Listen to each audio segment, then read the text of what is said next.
Hi යාළුවනේ, ඉතින් ඔයාලට කොහොමද? ඔන්න මං කාලෙකින් ගොඩ දවසකින් අලුත් වීඩියෝ එකක් අරන් ආවා. ඉතින් අලුතෙන්ම මගේ channel එකට එකතු වුණ යාළුවෙක් ඉන්නවා නම් මගේ channel එක subscribe කරලා, like කරලා, comment කරලා, share කරලා එකතු වෙන්න.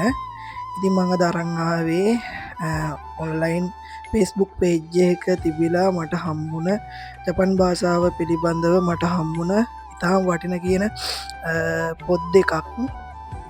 මේක Facebook page එක තිබුණේ අපිට ෆ්‍රන් ස්ටෙප් කියලා Facebook page එකේ තමා මේක තිබුණේ.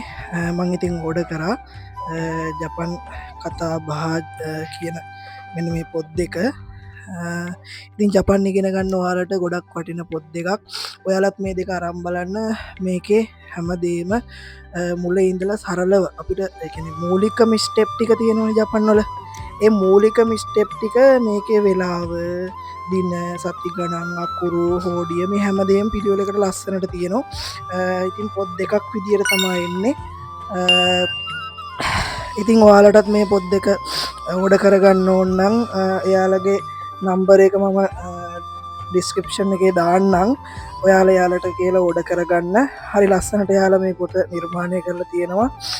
වචන එදිනදා භාවිතා වන දේවල් දෙබස් ඒ වගේම ජිකෂෝකය එකක් පවා මේකේ ලස්සනට හදලා දීලා තියෙනවා. ඉතින් ඔයාලට ඕන නම් ඔයාලා ඕඩර් කරගන්න. ජය වේවා.